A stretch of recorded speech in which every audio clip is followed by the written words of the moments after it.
ꯍꯥꯞꯆꯔꯤꯕ ꯋꯥꯔꯤꯁꯤ ꯚꯥꯔꯠꯀꯤ ꯐꯨꯡꯒꯥ ꯋꯥꯔꯤꯗꯒꯤ ꯑꯥꯔꯊ ꯍꯟꯗꯣꯛꯆꯕꯅꯤ꯫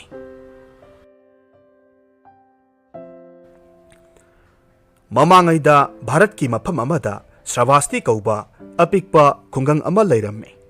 ꯅꯣꯡꯃ ꯀꯥꯂꯦꯟꯒꯤ ꯅꯨꯡꯁꯥ ꯌꯛ ꯂꯥꯎꯅ ꯁꯥꯒꯠꯂꯛꯄ ꯅꯨꯃꯤꯠ ꯌꯨꯡꯕ ꯃꯇꯝꯗ ꯈꯨꯟꯒꯤ ꯃꯤꯌꯥꯝꯁꯤꯡꯅ ꯂꯝꯂꯥꯟꯕ ꯅꯨꯄꯥ ꯑꯃꯗ ꯌꯣꯝꯁꯤꯟꯗꯨꯅ ꯌꯦꯡꯂꯝꯃꯤ꯫ ꯃꯍꯥꯛꯇꯨ ꯌꯥꯝꯅ ꯁꯣꯟꯊꯅ ꯎꯔꯦ꯫ ꯃꯍꯥꯛꯀꯤ ꯃꯈꯣꯡ ꯑꯗꯨꯁꯨ ꯀꯔꯤꯒꯨꯝꯕ ꯑꯃꯠꯇ ꯇꯣꯡꯗꯅ ꯂꯝꯁꯥꯡ ꯂꯥꯛꯄꯒꯤ ꯐꯤꯚꯝ ꯊꯤꯅ ꯁꯣꯛꯂꯝꯃꯤ꯫ ꯃꯤꯌꯥꯝꯅ ꯍꯥꯏꯅꯔꯝꯃꯤ, ꯊꯨꯡꯂꯔꯤꯕ ꯃꯤꯁꯛ ꯑꯁꯤ ꯑꯇꯩ ꯀꯅꯥ ꯑꯃ ꯅꯠꯇꯦ, ꯂꯥꯏꯅꯤꯡ ꯂꯝꯕꯤ ꯆꯦꯠꯅ ꯆꯠꯆꯕ ꯂꯧꯁꯤꯡ ꯂꯩꯔꯕ ꯃꯇꯤꯛ ꯂꯩꯕ ꯕ꯭ꯔꯥꯍꯃꯟ ꯑꯃꯅꯤ꯫ ꯕ꯭ꯔꯥꯍꯃꯟ ꯑꯗꯨ ꯃꯈꯨꯠꯇ ꯆꯩ ꯑꯃ, ꯇꯦꯡꯀꯣꯠ ꯑꯃ ꯅꯠꯇꯅ ꯑꯇꯩ ꯑꯍꯦꯟꯕ ꯀꯔꯤꯁꯨ ꯄꯥꯏꯔꯝꯗꯦ꯫ ꯕ꯭ꯔꯥꯍꯃꯟ ꯑꯗꯨꯅ ꯄꯦꯟꯕꯤꯅꯕ ꯃꯤꯌꯥꯝꯅ ꯃꯍꯥꯛꯀꯤ ꯇꯦꯡꯀꯣꯠ ꯑꯗꯨꯗ ꯃꯉꯣꯟꯗ ꯀꯠꯂꯛꯄ ꯄꯣꯠ ꯆꯩꯁꯤꯡ ꯕ꯭ꯔꯥꯍꯃꯟ ꯑꯗꯨꯅ ꯃꯍꯥꯛꯀꯤ ꯇꯦꯡꯀꯣꯠꯇ ꯍꯥꯞꯂꯝꯃꯤ꯫ ꯃꯍꯥꯛꯀꯤ ꯍꯛꯆꯥꯡꯒꯤ ꯁꯔꯨꯛ ꯑꯌꯥꯝꯕ ꯐꯤ ꯊꯣꯡꯂꯝꯗꯦ꯫ ꯇꯉꯥꯏ ꯐꯗꯕ ꯐꯤ ꯊꯣꯡꯗꯕ ꯌꯥꯗꯕ ꯃꯐꯝꯇꯃꯛ ꯊꯣꯡꯂꯝꯃꯤ꯫ ꯃꯀꯣꯛꯇ ꯖꯇꯥ ꯄꯨꯔꯝꯃꯤ꯫ ꯀꯥꯂꯦꯟꯒꯤ ꯁꯥꯔꯕ ꯅꯨꯡꯁꯥ ꯃꯔꯛ ꯑꯗꯨꯗ ꯃꯍꯥꯛ ꯃꯤꯌꯥꯝ ꯇꯤꯟꯕ ꯃꯐꯝꯗ ꯋꯥꯅ ꯂꯥꯛꯇꯨꯅ ꯎꯔꯨꯝ ꯂꯥꯡꯕ ꯃꯁꯤ ꯑꯃꯗ ꯄꯣꯊꯥꯔꯝꯃꯤ꯫ ꯆꯣꯛꯊꯔꯕ ꯃꯈꯨꯠ ꯑꯗꯨꯅ ꯇꯦꯡꯀꯣꯠ ꯑꯗꯨ ꯇꯤꯡꯊꯣꯛꯇꯨꯅ ꯐꯝꯂꯝꯃꯤ꯫ ꯂꯝꯕꯤ ꯆꯠꯄ ꯃꯤꯑꯣꯏ ꯀꯌꯥꯅ ꯃꯈꯣꯏꯒꯤ ꯑꯋꯥꯕ ꯀꯣꯛꯅꯅꯕ ꯕ꯭ꯔꯥꯍꯃꯟ ꯑꯗꯨꯗ ꯎꯄꯥꯏ ꯍꯪꯖꯩ꯫ ꯀꯅꯥꯅ ꯃꯆꯥ ꯐꯪꯖꯅꯕ ꯎꯄꯥꯏ ꯍꯪꯖꯩ꯫ ꯀꯅꯥ ꯑꯃꯅ ꯃꯈꯣꯏꯒꯤ ꯂꯥꯏꯕꯛꯀꯤ ꯃꯔꯝꯗ ꯍꯪꯉꯤ꯫ ꯃꯇꯨꯡꯗ ꯃꯈꯣꯏꯅ ꯉꯝꯖꯕ ꯕ꯭ꯔꯥꯍꯃꯟ ꯑꯗꯨꯗ ꯀꯠꯂꯝꯃꯤ꯫ ꯊꯤꯟꯊꯗꯅ ꯕ꯭ꯔꯥꯍꯃꯟꯒꯤ ꯇꯦꯡꯀꯣꯠꯇꯨ ꯁꯅꯥ ꯂꯨꯄꯥ ꯁꯦꯜ ꯑꯇꯥꯡꯕ ꯅꯨꯡꯁꯤꯡꯅ ꯄꯤꯛ ꯊꯟꯈꯤ꯫ ꯑꯁꯨꯝꯅ ꯃꯇꯝ ꯈꯔ ꯍꯧꯈ꯭ꯔꯦ꯫ ꯕ꯭ꯔꯥꯍꯃꯟ ꯑꯗꯨ ꯈꯨꯡꯒꯪ ꯑꯗꯨꯗ ꯃꯁꯛ ꯅꯤꯡꯊꯤꯅ ꯈꯪꯅꯔꯦ꯫ ꯃꯍꯥꯛꯀꯤ ꯃꯃꯤꯡꯁꯤ ꯑꯇꯣꯞꯄ ꯊꯪꯅꯕ ꯈꯨꯜꯁꯤꯡꯗꯁꯨ ꯁꯟꯗꯣꯛꯈꯤ꯫ ꯑꯔꯥꯞꯄꯗꯒꯤ ꯃꯤꯑꯣꯏ ꯀꯌꯥ ꯀꯌꯥ ꯂꯥꯛꯇꯨꯅ ꯕ꯭ꯔꯥꯍꯃꯟ ꯑꯗꯨꯗꯒꯤ ꯄꯥꯎꯇꯥꯛ ꯂꯧꯕ ꯂꯥꯛꯂꯝꯃꯤ꯫ ꯑꯃꯁꯨꯡ ꯂꯥꯛꯂꯤꯕ ꯃꯤꯑꯣꯏꯁꯤꯡ ꯑꯗꯨꯅ ꯕ꯭ꯔꯥꯍꯃꯟ ꯑꯗꯨꯗ ꯁꯦꯜ ꯀꯌꯥꯃꯔꯨꯝ ꯄꯤꯔꯝꯃꯤ꯫ ꯕ꯭ꯔꯥꯍꯃꯟꯗꯨ ꯍꯧꯖꯤꯛꯇꯤ ꯁꯦꯜ ꯌꯥꯝꯅ ꯄꯥꯏꯕ, ꯂꯟ ꯊꯨꯝ ꯂꯩꯕ ꯃꯤꯁꯛ ꯑꯃ ꯑꯣꯏꯔꯦ꯫ ꯃꯍꯥꯛꯅ ꯃꯍꯥꯛꯀꯤ ꯂꯩꯖꯔꯤꯕ ꯃꯔꯜ ꯃꯊꯨꯝꯁꯤꯡꯗꯨꯅ ꯂꯩꯇ ꯂꯥꯏꯔꯕ ꯑꯋꯥ ꯑꯅꯥ ꯇꯥꯔꯕꯁꯤꯡꯗ ꯃꯇꯦꯡ ꯄꯥꯡꯗꯨꯅ ꯑꯐꯕ ꯊꯕꯛ ꯀꯌꯥ ꯇꯧꯕ ꯉꯝꯂꯒꯗꯕ ꯐꯤꯚꯝ ꯑꯣꯏꯔꯛꯂꯝꯃꯤ꯫ ꯑꯗꯨꯕꯨ ꯃꯍꯥꯛꯀꯤ ꯂꯟ ꯊꯨꯝ ꯃꯌꯥꯝꯗꯨ ꯀꯅꯥꯒꯨꯝꯕ ꯑꯃꯠꯇꯗ ꯄꯤꯊꯣꯛꯂꯝꯗꯦ꯫ ꯅꯨꯃꯤꯗꯥꯡꯒꯤ ꯃꯇꯝꯗ ꯃꯍꯥꯛꯀꯤ ꯃꯅꯥꯛꯇ ꯀꯅꯥꯃꯠꯇ ꯂꯥꯛꯇ꯭ꯔꯕ ꯃꯇꯝ, ꯃꯤꯌꯥꯝ ꯄꯨꯝꯅꯃꯛ ꯇꯨꯝꯅ ꯍꯤꯞꯅꯈ꯭ꯔꯕ ꯃꯇꯝꯗ ꯃꯍꯥꯛ ꯎꯃꯪꯗ ꯑꯀꯤꯕ ꯑꯃꯠꯇ ꯂꯩꯇꯅ ꯆꯠꯂꯝꯃꯤ꯫ ꯎꯃꯪꯒꯤ ꯃꯅꯨꯡ ꯍꯟꯖꯤꯟꯕ ꯃꯐꯝ ꯑꯃꯗ ꯀꯣꯝ ꯃꯆꯥ ꯑꯃ ꯇꯧꯗꯨꯅ ꯃꯍꯥꯛꯀꯤ ꯂꯟ ꯊꯨꯝꯁꯤꯡꯗꯨ ꯂꯣꯏꯅ ꯐꯨꯝꯖꯤꯜꯂꯝꯃꯤ꯫ ꯀꯥꯂꯦꯟ ꯅꯨꯡꯁꯥ ꯌꯥꯛꯅ ꯁꯥꯕ ꯃꯇꯝꯗ ꯃꯤꯌꯥꯝ ꯄꯨꯝꯅꯃꯛ ꯉꯥꯏꯍꯥꯛ ꯇꯨꯝꯅ ꯍꯤꯞꯅꯗꯨꯅ ꯄꯣꯊꯥꯅꯕ ꯃꯇꯝꯅꯤ꯫ ꯂꯝꯕꯤ ꯁꯣꯔꯣꯛ ꯄꯨꯝꯕ ꯌꯥꯛꯂꯕ ꯅꯨꯡꯁꯥꯒꯤ ꯃꯉꯥꯜꯗ ꯄꯨꯡꯉꯥꯟ ꯉꯥꯜꯂꯤ꯫ ꯃꯤ ꯑꯃꯠꯇ ꯆꯠꯄ ꯎꯗꯦ꯫ ꯑꯁꯤꯒꯨꯝꯕ ꯃꯇꯝ ꯑꯁꯤꯗ ꯕ꯭ꯔꯥꯍꯃꯟ ꯑꯗꯨꯅ ꯃꯍꯥꯛꯀꯤ ꯎꯃꯪꯗ ꯐꯨꯝꯗꯨꯅ ꯊꯝꯂꯤꯕ ꯁꯅꯥ ꯂꯨꯄꯥꯁꯤꯡꯗꯨ ꯍꯦꯛ ꯍꯦꯛ ꯌꯦꯡꯕ ꯆꯠꯂꯝꯃꯤ꯫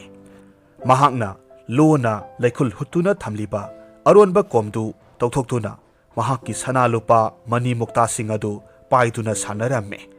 ꯑꯃꯁꯨꯡ ꯃꯊꯃꯣꯏ ꯄꯦꯟꯅ ꯅꯣꯛꯆꯔꯝꯃꯤ꯫ ꯇꯁꯦꯡꯅ ꯕ꯭ꯔꯥꯍꯃꯟ ꯑꯗꯨ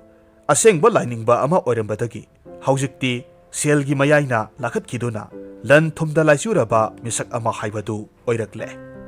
ꯅꯨꯡꯁꯥ ꯅꯦꯝꯊꯔꯛꯄ ꯃꯇꯝꯗ ꯃꯍꯥꯛ ꯈꯨꯜꯗꯨꯗ ꯑꯃꯨꯛ ꯊꯨꯅ ꯂꯥꯛꯇꯨꯅ ꯃꯍꯥꯛꯀꯤ ꯐꯝꯐꯝ ꯎ ꯃꯈꯥ ꯑꯗꯨꯗ ꯌꯥꯝꯅ ꯂꯥꯏꯔꯕ, ꯀꯔꯤꯃꯠꯇ ꯆꯥꯕ ꯊꯛꯄ ꯐꯪꯗ꯭ꯔꯕ ꯃꯤꯑꯣꯏ ꯑꯃꯒꯨꯝ ꯑꯃꯨꯛ ꯐꯝꯂꯝꯃꯤ꯫ ꯑꯗꯨꯕꯨ ꯀꯅꯥ ꯑꯃꯠꯇꯅ ꯕ꯭ꯔꯥꯍꯃꯟ ꯑꯗꯨꯒꯤ ꯑꯁꯦꯡꯕꯗꯨꯗꯤ ꯈꯪꯂꯝꯗꯦ꯫ ꯃꯇꯧ ꯑꯁꯨꯝꯅ ꯊꯥ ꯀꯌꯥꯃꯔꯨꯝ ꯕ꯭ꯔꯥꯍꯃꯟꯗꯨ ꯁꯛꯂꯣꯟ ꯑꯅꯤ ꯂꯧꯗꯨꯅ ꯂꯩꯔꯛꯈꯤ꯫ ꯅꯣꯡꯃꯗꯤ ꯕ꯭ꯔꯥꯍꯃꯟ ꯑꯗꯨꯅ ꯎꯃꯪꯗ ꯆꯠꯇꯨꯅ ꯃꯍꯥꯛꯀꯤ ꯂꯟ ꯊꯨꯝ ꯐꯨꯝꯗꯨꯅ ꯊꯝꯂꯤꯕ ꯃꯐꯝ ꯑꯗꯨꯗ ꯌꯧꯔꯛꯄ ꯃꯇꯝꯗ ꯑꯉꯛꯄ ꯊꯧꯗꯣꯛ ꯑꯃ ꯊꯣꯛꯂꯔꯦ꯫ ꯃꯍꯥꯛꯅ ꯂꯥꯛꯇ꯭ꯔꯤꯉꯩ ꯃꯇꯝꯗ ꯀꯅꯥꯒꯨꯝꯕ ꯑꯃ ꯍꯥꯟꯅꯅ ꯃꯐꯝ ꯑꯗꯨꯗ ꯂꯥꯛꯂꯝꯕꯒꯤ ꯃꯃꯤ ꯇꯥꯔꯝꯃꯤ꯫ ꯕ꯭ꯔꯥꯍꯃꯟꯗꯨ ꯌꯥꯝꯅ ꯄꯥꯈꯠꯅ ꯃꯍꯥꯛꯅ ꯂꯩꯈꯨꯟ ꯍꯨꯠꯇꯨꯅ ꯊꯝꯂꯤꯕ ꯂꯟ ꯊꯨꯝꯗꯨꯒꯤ ꯃꯅꯥꯛꯇ ꯆꯦꯟꯁꯤꯜꯂꯤ꯫ ꯃꯇꯝ ꯑꯗꯨꯗ ꯃꯍꯥꯛꯅ ꯁꯅꯥ ꯂꯨꯄꯥ ꯂꯟ ꯊꯨꯝ ꯐꯨꯝꯗꯨꯅ ꯊꯝꯂꯝꯕ ꯂꯩꯈꯨꯜꯗꯨ ꯀꯣꯊꯣꯛꯂꯒ ꯂꯩꯔꯝꯂꯦ꯫ ꯁꯅꯥ ꯂꯨꯄꯥꯁꯤꯡꯁꯨ ꯑꯃꯠꯇ ꯂꯩꯔꯝꯗ꯭ꯔꯦ꯫ ꯕ꯭ꯔꯥꯍꯃꯟ ꯑꯗꯨ ꯁ꯭ꯋꯥꯏ ꯂꯥꯎꯏ꯫ ꯑꯀꯣꯏꯕꯗ ꯂꯩꯔꯤꯕ ꯎ ꯄꯥꯝꯕꯤꯁꯤꯡ ꯑꯗꯨꯒꯤ ꯃꯈꯣꯡꯗ ꯍꯣꯠꯇꯨꯅ ꯌꯦꯡꯂꯝꯃꯤ꯫ ꯃꯃꯩꯗ ꯃꯍꯥꯛꯀꯤ ꯂꯟ ꯊꯨꯝ ꯍꯨꯔꯥꯟꯈ꯭ꯔꯦ ꯈꯪꯂꯕꯗ ꯃꯍꯥꯛ ꯁꯥꯎꯅꯤꯡꯕ ꯑꯃꯁꯨꯡ ꯅꯨꯡꯉꯥꯏꯇꯕꯅ ꯃꯁꯥ ꯑꯗꯨ ꯊꯨꯝꯍꯠꯈ꯭ꯔꯦ꯫ ꯋꯥꯈꯜ ꯅꯨꯡꯉꯥꯏꯇꯕ ꯍꯦꯟꯃꯟꯈꯤꯕꯅ ꯃꯍꯥꯛ ꯃꯄꯤ ꯁꯤꯟꯊꯗꯨꯅ ꯃꯈꯣꯜ ꯊꯣꯛꯅ ꯀꯞꯂꯝꯃꯤ꯫ mahakna ningjariba lai kayagi mingkhai panduna mahakki awabadu saithajaramme amasung mahakki lan thumsingdu amuk hanna phanghanbiyu haina haijaramme ngaihak kaplaba matungda brahman aduna khalli ngasi aihakki lan thum hurankhriba asi Sravasti khulgi miyoisingna soidana oiramne aigi tengkota sel thum sanalupa yauba ubada khulgi miyoi kharana mamit muna tengkota yankhibani makoina soidana huralamgani haina khalamme amuk mamaida asumna haijaramme oh kayada phatkidraba misingna tukachai ai nakhoibu sekna tukachai nakhoina aibu wahallabanina aina suna khoibu wahangani asumna khalaga mahaki asawbadi asum hengalaklamme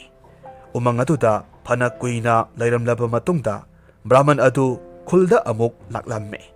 aduga ina kaira khunba nupa amagi mayumda sangjafam lauramme ina khunba nupa adunasu senglaba brahman amana sanglakpani angamba seba tawfam thoi haina khanduna brahman adugi seba ningthina tawramme brahmandu nupa adugi yumda nungaina lairabasu nungaifam khanglamde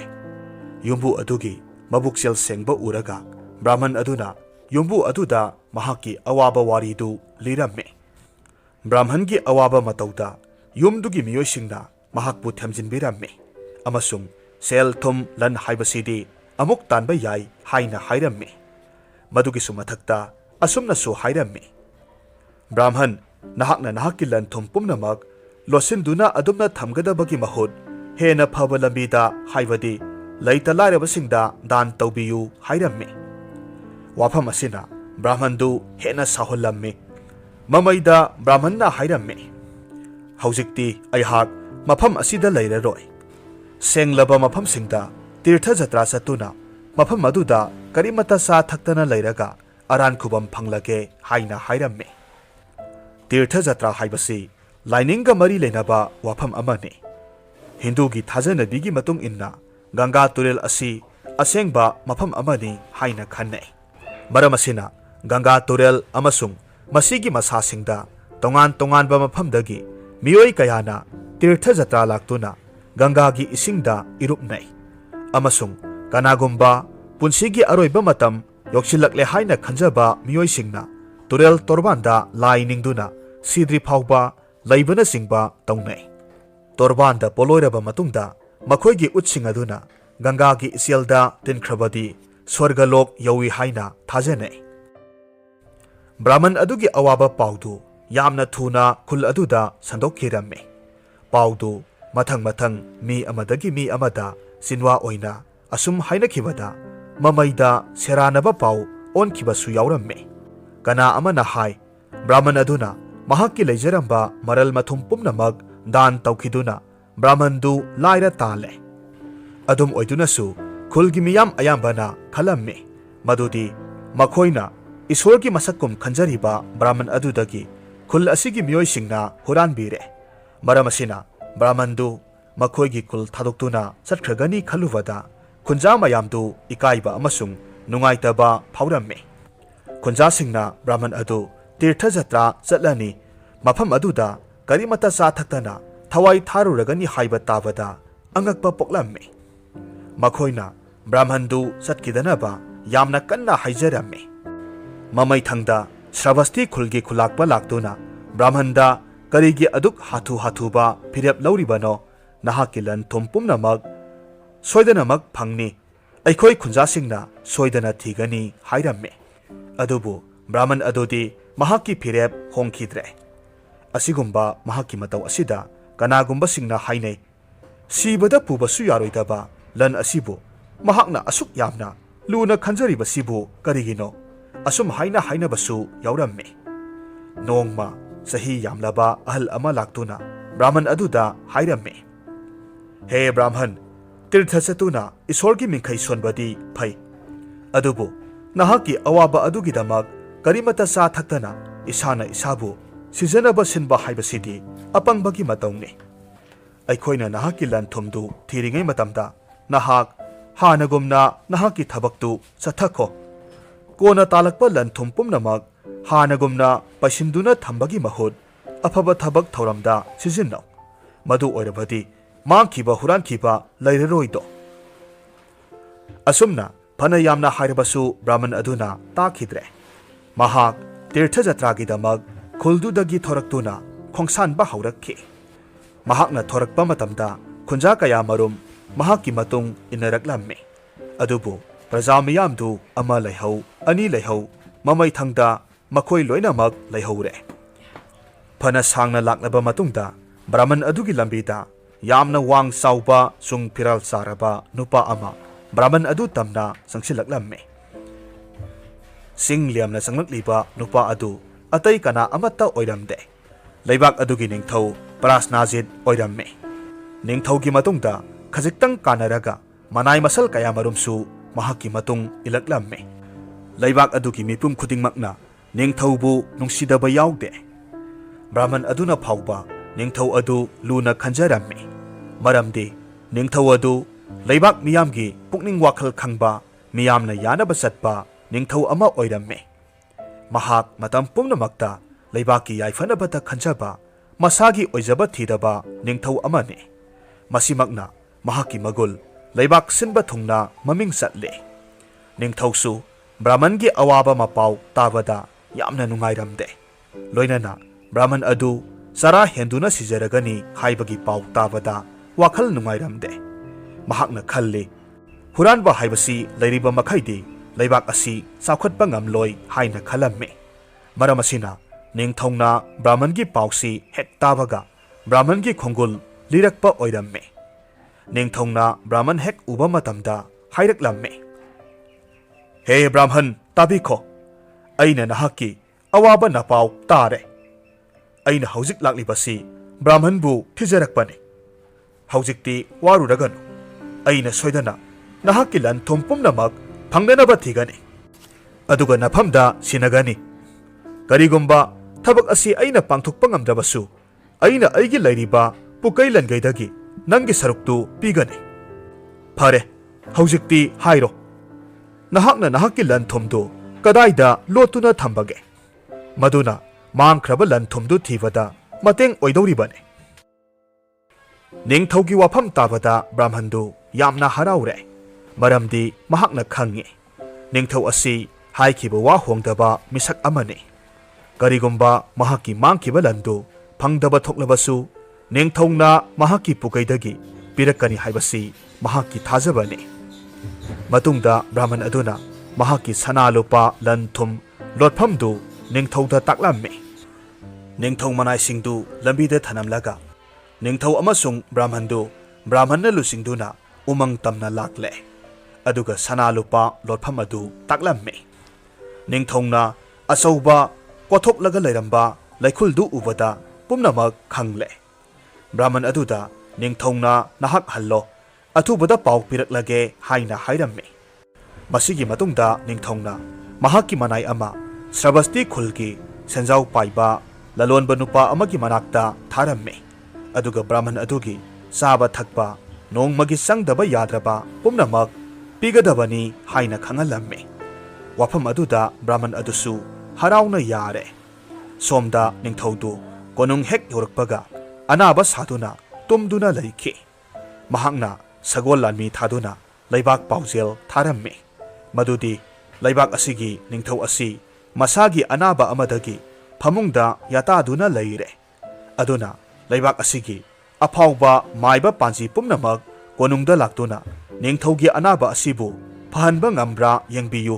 ꯉꯝꯂꯕꯗꯤ ꯃꯤꯁꯛ ꯑꯗꯨꯗ ꯃꯅꯥ ꯃꯊꯨꯝ ꯆꯥꯎꯅ ꯄꯤꯒꯅꯤ꯫ ꯅꯤꯡꯊꯧꯒꯤ ꯄꯥꯎꯖꯦꯜ ꯇꯥꯕꯗ ꯂꯩꯕꯥꯛ ꯑꯗꯨꯗ ꯂꯩꯔꯤꯕ ꯃꯥꯏꯕ ꯄꯥꯟꯖꯤ ꯄꯨꯝꯅꯃꯛ ꯃꯊꯪꯒꯤ ꯅꯨꯃꯤꯠꯇ ꯀꯣꯅꯨꯡꯗ ꯂꯥꯛꯅꯔꯝꯃꯤ꯫ ꯃꯥꯏꯕ ꯃꯌꯥꯝꯗꯨ ꯀꯥ ꯑꯃꯗ ꯄꯨꯟꯅ ꯐꯝꯍꯜꯂꯝꯃꯤ꯫ ꯂꯥꯛꯂꯤꯕ ꯃꯥꯏꯕ ꯄꯥꯟꯖꯤ ꯃꯌꯥꯝꯗꯨ ꯑꯃꯅ ꯑꯃꯕꯨ ꯎꯁꯤꯠꯅꯔꯝꯗꯦ, ꯑꯗꯨꯅ ꯅꯤꯡꯊꯧ ꯃꯅꯥꯏꯁꯤꯡꯅ ꯅꯤꯡꯊꯤꯅ ꯉꯥꯛ ꯁꯦꯟꯅꯔꯝꯃꯤ꯫ ꯃꯥꯏꯕꯁꯤꯡꯗꯨ ꯅꯤꯡꯊꯧꯅ ꯑꯃꯃꯝꯇꯪ ꯑꯣꯏꯅ ꯀꯧꯁꯤꯜꯂꯝꯃꯤ꯫ ꯃꯥꯏꯕꯁꯤꯡꯅ ꯅꯤꯡꯊꯧꯒꯤ ꯃꯅꯥꯛꯇ ꯆꯪꯂꯛꯄ ꯃꯇꯝꯗꯗꯤ ꯅꯤꯡꯊꯧ ꯑꯗꯨꯗꯤ ꯅꯥꯔꯝꯗ꯭ꯔꯦ꯫ ꯅꯤꯡꯊꯧꯗꯨ ꯏꯀꯟ ꯀꯟꯅ ꯐꯝꯗꯨꯅ ꯂꯩꯔꯝꯃꯤ꯫ ꯃꯇꯝ ꯑꯁꯤꯗ ꯅꯤꯡꯊꯧꯅ ꯃꯥꯏꯕꯁꯤꯡ ꯑꯗꯨꯗ ꯃꯊꯪ ꯃꯊꯪ ꯍꯪꯉꯤ, "ꯅꯍꯥꯛꯅ ꯏꯀꯨꯏ ꯀꯨꯏꯗ꯭ꯔꯤꯉꯩꯗ ꯌꯦꯡꯈꯤꯕ ꯑꯅꯥꯕꯗꯨ ꯀꯔꯤ ꯂꯝꯗꯒꯤꯅꯣ ꯑꯗꯨꯒ ꯑꯅꯥꯕ ꯑꯗꯨꯗ ꯀꯔꯤ ꯍꯤꯗꯥꯛ ꯄꯤꯈꯤꯕꯒꯦ ꯍꯥꯏꯅ ꯍꯪꯂꯝꯃꯤ꯫ ꯃꯥꯏꯕꯁꯤꯡꯅꯁꯨ ꯅꯤꯡꯊꯤꯅ ꯄꯥꯎꯈꯨꯝ ꯑꯗꯨꯝ ꯄꯤꯔꯝꯃꯤ꯫ ꯃꯥꯏꯕꯁꯤꯡꯗꯨ ꯃꯊꯪ ꯑꯁꯨꯝꯅ ꯋꯥꯍꯪ ꯄꯥꯎꯍꯪꯗꯨꯅ ꯁꯠ ꯁꯠ ꯊꯥꯗꯣꯛꯈꯤ꯫ ꯑꯗꯨꯕꯨ ꯑꯔꯣꯏꯕꯗ ꯃꯥꯏꯕ ꯑꯃꯈꯛꯇꯪꯗꯤ ꯅꯤꯡꯊꯧꯅ ꯃꯇꯝ ꯈꯔ ꯁꯥꯡꯊꯅ ꯎꯅꯔꯝꯃꯤ꯫ ꯃꯥꯏꯕꯗꯨ ꯊꯪꯅꯕ ꯈꯨꯜꯗꯒꯤ ꯌꯥꯝꯅ ꯑꯐꯥꯎꯕ ꯃꯥꯏꯕ ꯑꯃ ꯑꯣꯏꯔꯝꯃꯤ꯫ ꯃꯍꯥꯛꯁꯤ ꯅꯤꯡꯊꯧ ꯄ꯭ꯔꯥꯁꯅꯥꯖꯤꯠꯀꯤ ꯃꯅꯥꯏ ꯃꯁꯜ ꯑꯃꯗꯤ ꯃꯟꯇ꯭ꯔꯤꯁꯤꯡ ꯐꯥꯎꯕ ꯑꯅꯥꯕ ꯐꯍꯟꯈ꯭ꯔꯕ ꯑꯐꯥꯎꯕ ꯃꯥꯏꯕꯅꯤ꯫ ꯃꯥꯏꯕ ꯑꯗꯨꯅ ꯍꯥꯏꯔꯝꯃꯤ ꯃꯍꯥꯛꯅ ꯃꯥꯇ꯭ꯔꯤꯗꯥꯁ ꯀꯧꯕ ꯁꯦꯜ ꯌꯥꯝꯅ ꯄꯥꯏꯕ ꯂꯂꯣꯟꯕ ꯅꯨꯄꯥ ꯑꯃ ꯅꯨꯃꯤꯠ ꯈꯔꯅꯤꯒꯤ ꯃꯃꯥꯡꯗ ꯂꯥꯌꯦꯡꯈꯤ꯫ ꯃꯍꯥꯛꯀꯤ ꯑꯅꯥꯕꯗꯨ ꯐꯅꯅꯕ ꯁꯝꯄꯛꯄꯤ ꯍꯥꯏꯔꯤꯕ ꯅꯥꯄꯤ ꯑꯗꯨꯒꯤ ꯃꯅꯥꯗꯨ ꯐꯨꯠꯇꯨꯅ ꯊꯛꯎ ꯍꯥꯏꯅ ꯍꯥꯏꯈꯤ ꯍꯥꯏꯔꯝꯃꯤ꯫ ꯃꯥꯏꯕ ꯑꯗꯨꯒꯤ ꯃꯔꯤꯛ ꯆꯨꯝꯂꯕ ꯋꯥꯐꯝꯁꯤꯡ ꯅꯤꯡꯊꯧꯅ ꯁꯨꯒꯥꯏꯅ ꯈꯪꯂꯕꯗ ꯅꯤꯡꯊꯧꯅ ꯃꯅꯥꯏꯁꯤꯡꯗ ꯍꯥꯏꯔꯝꯃꯤ ꯍꯧꯖꯤꯛꯇꯤ ꯑꯩꯍꯥꯛꯀꯤ ꯑꯅꯥꯕ ꯐꯔꯦ ꯍꯥꯏꯅ ꯂꯥꯎꯊꯣꯛꯈ꯭ꯔꯣ, ꯃꯥꯏꯕ ꯑꯇꯣꯞꯄꯒꯤ ꯃꯊꯧ ꯇꯥꯗ꯭ꯔꯦ ꯍꯥꯏꯔꯝꯃꯤ꯫ ꯅꯤꯡꯊꯧꯅ ꯃꯍꯥꯛꯅ ꯈꯪꯅꯤꯡꯂꯤꯕ ꯋꯥꯐꯝ ꯄꯨꯝꯅꯃꯛ ꯈꯪꯂꯕ ꯃꯇꯨꯡꯗ ꯃꯥꯏꯕ ꯑꯗꯨꯁꯨ ꯃꯌꯨꯝꯗ ꯍꯜꯍꯟꯈ꯭ꯔꯦ꯫ ꯃꯁꯤꯒꯤ ꯃꯇꯨꯡꯗ ꯅꯤꯡꯊꯧ ꯃꯅꯥꯏ ꯊꯥꯗꯨꯅ ꯃꯥꯇ꯭ꯔꯤꯗꯥꯁꯄꯨ ꯀꯣꯅꯨꯡꯗ ꯀꯧꯈꯠꯂꯝꯃꯤ꯫ ꯃꯥꯇ꯭ꯔꯤꯗꯥꯁ ꯃꯁꯥ ꯉꯝꯗ꯭ꯔꯕꯁꯨ ꯅꯤꯡꯊꯧꯅ ꯀꯧꯕꯗꯨꯗ ꯇꯉꯥꯏ ꯐꯗꯅ ꯂꯥꯛꯂꯝꯃꯤ꯫ ꯀꯣꯅꯨꯡꯗ ꯍꯦꯛ ꯊꯨꯡꯕꯒ ꯅꯤꯡꯊꯧ ꯄ꯭ꯔꯥꯁꯅꯥꯖꯤꯠꯅ ꯍꯥꯏꯔꯝꯃꯤ, ꯃꯥꯇ꯭ꯔꯤꯗꯥꯁ, ꯅꯍꯥꯛ ꯅꯁꯥ ꯉꯝꯗꯦ ꯍꯥꯏꯕ ꯑꯩꯁꯨ ꯈꯪꯏ, ꯑꯗꯨꯕꯨ ꯇꯉꯥꯏꯃꯛ ꯐꯗꯅ ꯅꯍꯥꯛꯀ ꯋꯥꯔꯤ ꯁꯥꯅꯗꯕ ꯌꯥꯗꯕꯗꯒꯤ ꯀꯧꯕꯅꯤ꯫ ꯑꯩꯅ ꯈꯪꯏ ꯅꯍꯥꯛ ꯅꯈꯣꯏꯒꯤ ꯈꯨꯜꯒꯤ ꯑꯐꯥꯎꯕ ꯃꯥꯏꯕ ꯑꯃꯗ ꯂꯥꯌꯦꯡꯂꯤ ꯍꯥꯏꯕꯁꯦ꯫ ꯃꯥꯏꯕꯅ ꯍꯥꯏꯔꯛꯄ ꯁꯝꯄꯛꯄꯤ ꯃꯅꯥ ꯐꯨꯠꯂꯒ ꯊꯛꯎ ꯍꯥꯏꯈꯤꯕ ꯋꯥꯐꯝꯗꯨ ꯄꯥꯡꯊꯣꯛꯅꯅꯕ ꯅꯍꯥꯛꯅ ꯀꯅꯥꯕꯨ ꯁꯝꯄꯛꯄꯤ ꯃꯅꯥ ꯍꯦꯛꯄ ꯊꯥꯈꯤ, ꯁꯦꯡꯅ ꯍꯥꯏꯌꯨ꯫ ꯅꯤꯡꯊꯧꯒꯤ ꯋꯥꯍꯪ ꯇꯥꯕꯗ ꯃꯥꯇ꯭ꯔꯤꯗꯥꯁ ꯀꯔꯤꯕꯨ ꯊꯣꯛꯂꯒꯕ ꯈꯟꯗꯨꯅ ꯄꯥꯈꯠꯂꯝꯃꯤ꯫ ꯃꯈꯣꯜ ꯅꯤꯛꯅ ꯈꯨꯝꯃꯤ, ꯏꯅꯤꯡꯊꯧ, ꯑꯩꯅ ꯑꯩꯍꯥꯛꯀꯤ ꯏꯅꯥꯏ ꯑꯆꯥꯟꯕ ꯊꯥꯗꯨꯅ ꯎꯃꯪꯗꯒꯤ ꯍꯦꯛꯍꯟꯖꯔꯨꯕꯅꯤ꯫ ꯐꯔꯦ ꯐꯔꯦ, ꯑꯗꯨꯗꯤ ꯅꯍꯥꯛ ꯌꯨꯝꯗ ꯍꯜꯂꯣ, ꯑꯗꯨꯒ ꯅꯍꯥꯛꯀꯤ ꯅꯅꯥꯏꯗꯣ ꯍꯧꯖꯤꯛꯃꯛ ꯀꯣꯅꯨꯡꯗ ꯊꯥꯔꯛꯀꯗꯕꯅꯤ꯫ ꯂꯂꯣꯟꯕ ꯃꯥꯇ꯭ꯔꯤꯗꯥꯁ ꯃꯌꯨꯝꯗ ꯍꯟꯈ꯭ꯔꯦ꯫ ꯃꯍꯥꯛꯅ ꯈꯜꯂꯤ, ꯀꯔꯤꯒꯤ ꯅꯤꯡꯊꯧꯅ ꯃꯍꯥꯛꯀꯤ ꯃꯅꯥꯏ ꯑꯗꯨꯕꯨ ꯎꯅꯕ ꯄꯥꯝꯂꯤꯕꯅꯣ? ꯑꯩꯅ ꯅꯤꯡꯊꯧꯒꯤ ꯃꯥꯡꯅꯅꯕ ꯅꯠꯇ꯭ꯔꯒꯅ ꯂꯩꯕꯥꯛꯀꯤ ꯃꯥꯡꯅꯅꯕ ꯀꯔꯤꯃꯠꯇ ꯇꯧꯈꯤꯕ ꯂꯩꯇꯦ ꯍꯥꯏꯅ ꯈꯜꯂꯝꯃꯤ꯫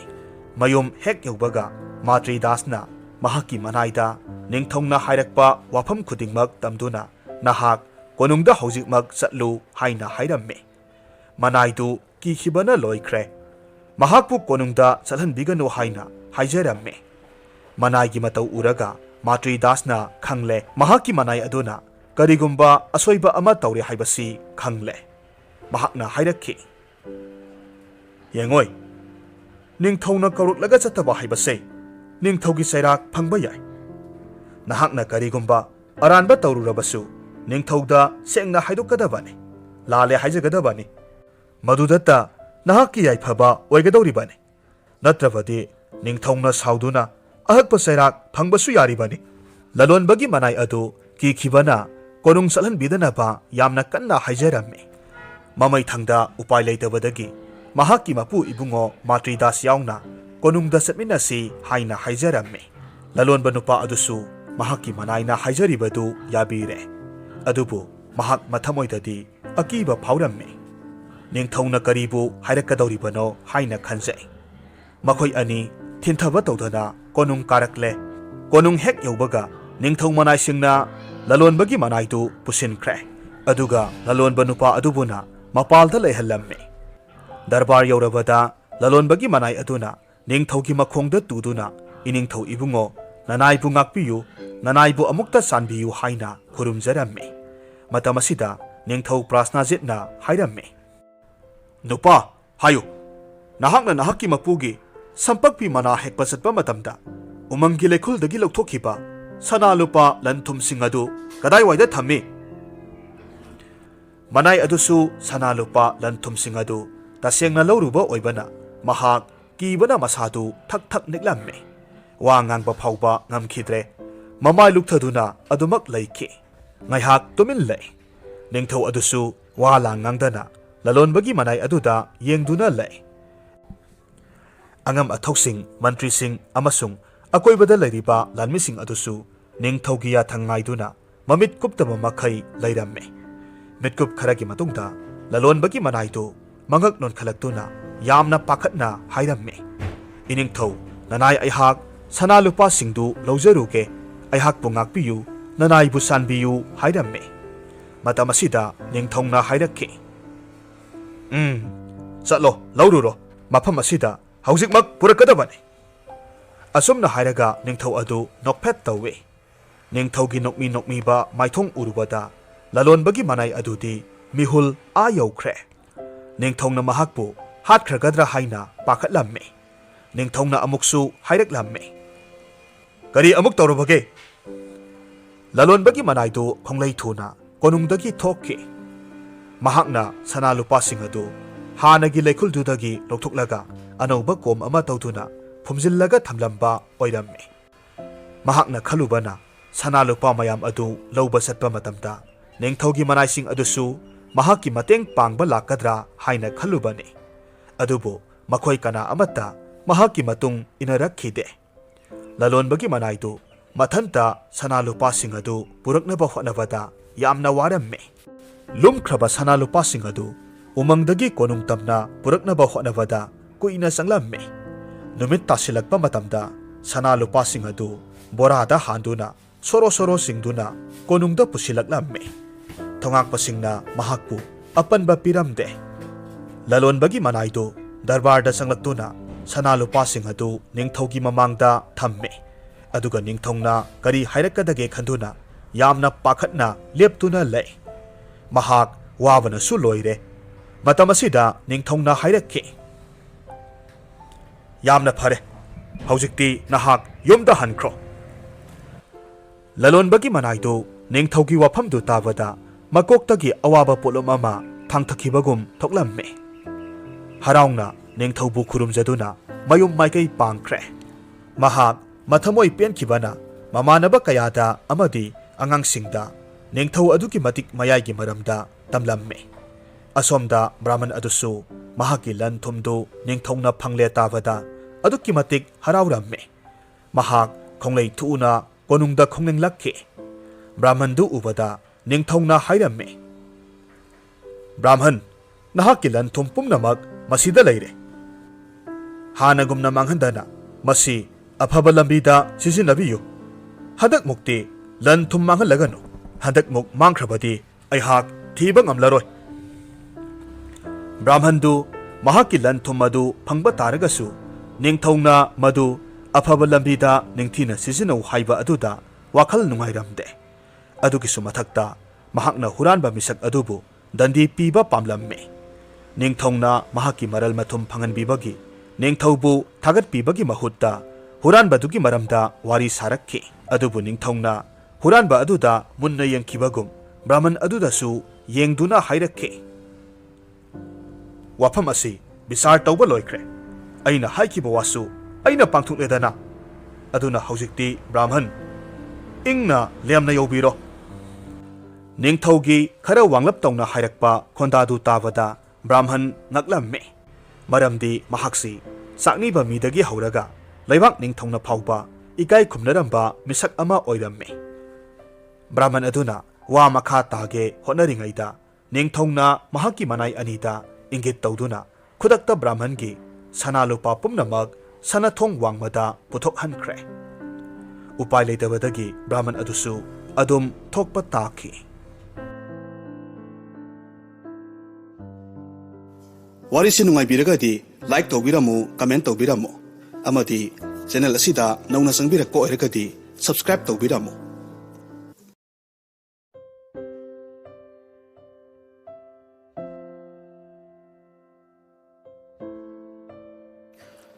ꯊꯕꯛ ꯂꯣꯏꯁꯤꯜꯂꯛꯄꯗ ꯃꯉꯥꯏꯔꯤ꯫ ꯃꯇꯝꯗꯨ ꯄꯨꯡ 11 ꯇꯥꯔꯤꯗ꯭ꯔꯥ? ꯃꯇꯝ ꯀꯨꯏꯅ ꯅꯥꯔꯨꯕꯗꯒꯤ ꯍꯧꯒꯠꯂꯛꯄꯗ ꯃꯉꯥꯏꯔꯤ꯫ ꯉꯁꯤꯗꯤ ꯈꯔ ꯀꯨꯏꯅ ꯅꯤꯡꯊꯤꯖꯅ ꯏꯔꯨꯖꯒꯦ ꯈꯜꯂꯗꯨꯅ ꯏꯔꯨꯖꯐꯝ ꯆꯪꯕ ꯉꯥꯏꯍꯥꯛꯇꯤ ꯑꯣꯏꯔꯤꯒꯗ꯭ꯔꯥ? ꯀꯣꯛ ꯇꯨꯝꯕ ꯂꯣꯏꯁꯤꯜꯂꯛꯂꯦ꯫ ꯃꯇꯝ ꯑꯗꯨꯃꯛꯇꯗ ꯑꯩꯅ ꯌꯥꯝꯅ ꯀꯨꯏꯅ ꯇꯣꯏꯅ ꯇꯥꯔꯛꯂꯕ ꯈꯣꯟꯖꯦꯜ ꯑꯃꯅ ꯃꯄꯥꯟꯗ ꯂꯥꯎꯔꯛꯄ ꯇꯥꯈꯤ꯫ "ꯍꯣ ꯏꯇꯩꯃ ꯏꯕꯦꯝꯃ,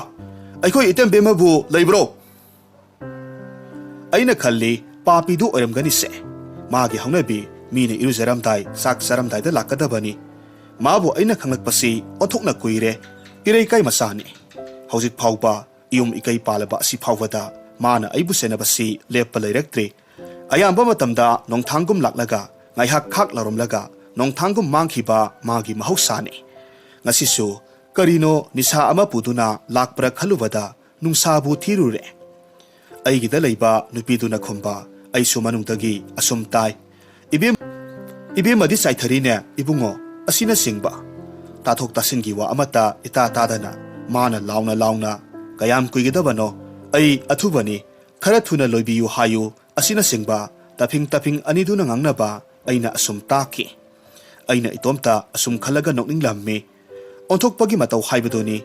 mi amada dabi tawba sibu kanada tawbana miyoiba aikhoigi asumba chanabi oigadoribano khangba ngamde masi masu khalli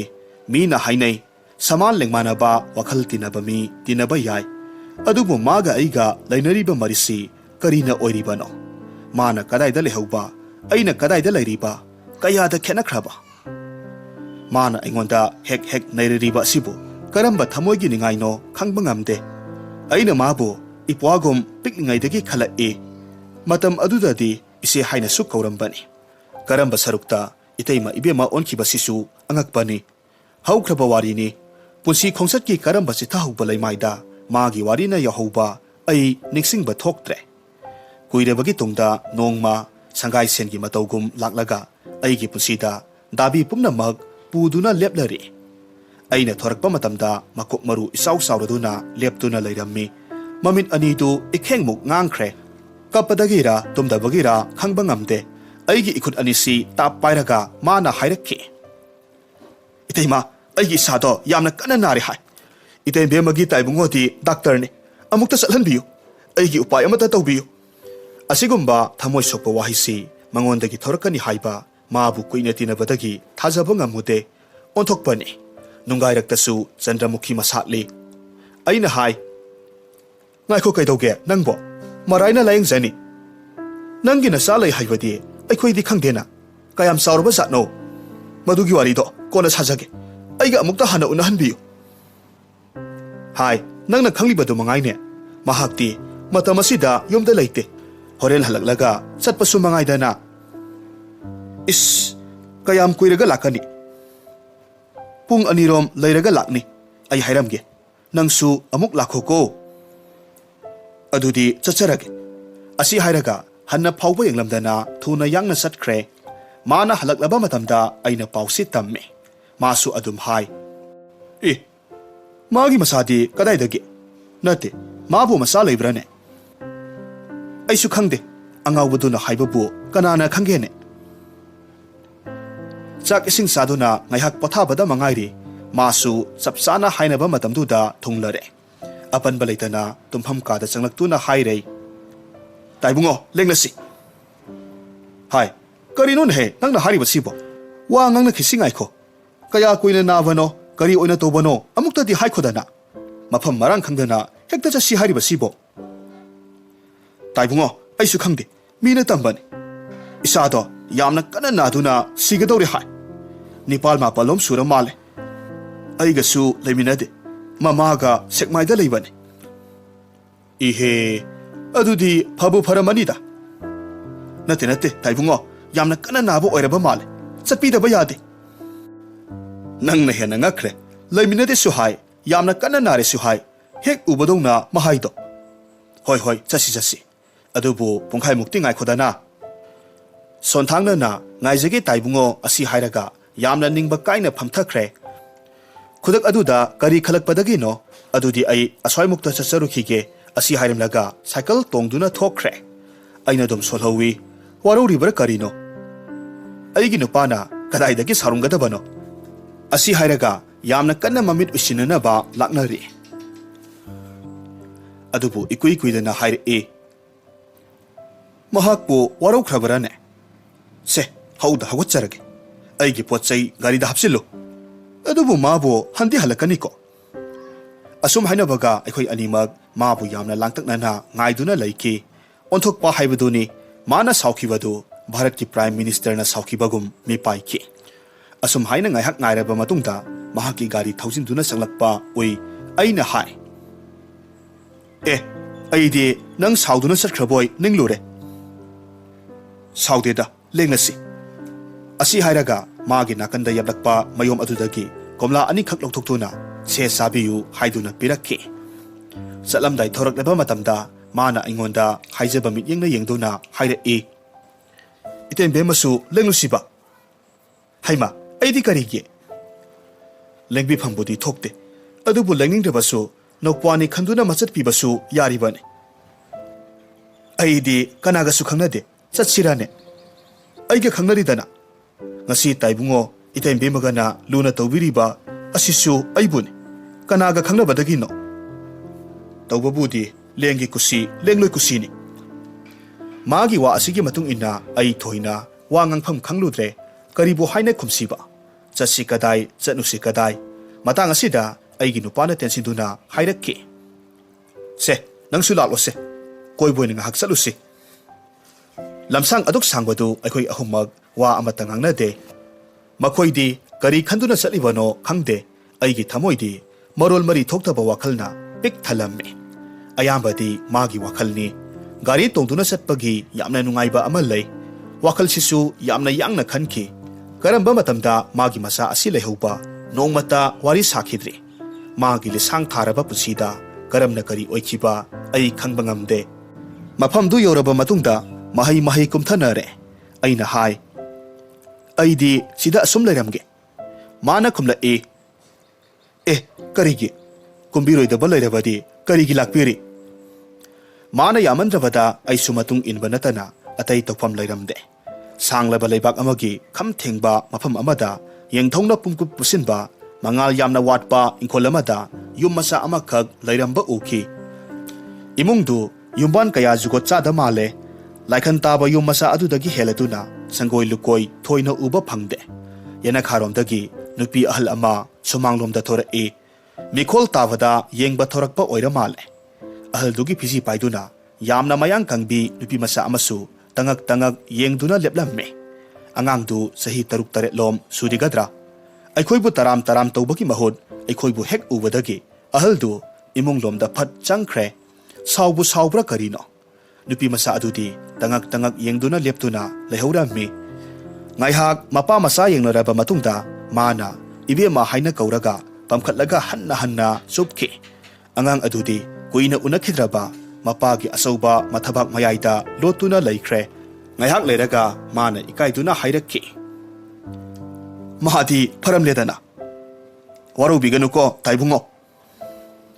matamasida aidi yamna kanna pi khangduna leirammi khumla to aina haidra karisu kana naramloi naradabu nangonda taktaba haunabro aikhoi asum lepadi yadabanina phaksagai ba amaloduna phamjare mahakti aikhoi yauri haibasi kaubagi matawgum magi mayomdagi phi khongup masadu lokthulaga yamna kanna masadu upina ba laknari phibong masa ama yaurakpadu kisi kiduna inbiraba matungda peladuna haire bas saredana aigi sagi napu aina khangdaba haunabra sahi samu unadrabasu adu mangai asi hairaga aikhoida yengduna noklammi madugi matungda biskut tin hangduna pijaba haure kayada nungai khraba mapa masagi kumhaino aikhoisu kumaidugi mayaina mahaki taibang panda ngaihak yaurure kaya sangna matamdu lenkhiba nisingba thokte adubu thamoidadi mama oibagi nungsi ipomdi hauramme atat akham leitana mapa masana wari sari mapa masagi harau minok kholna mangoldu pungnin ninkhre matang asida imunglomdagi maungnaha sahi kunmari kunmangarom surabi ama thoraktuna angangdugi makhut tap paiduna singsinba haurakki mana ikaiboy kariboy aikhoida haiphet yengduna haire hai masibu ngau malene he doctor lakliba si udra angang yenghanana ba tawbani ne mauna haduna haire nangbu lakpiyo haibro angang angseno doctor mamangda sopsani asi hairaga angang masadu singsinduna imungda pusinkhre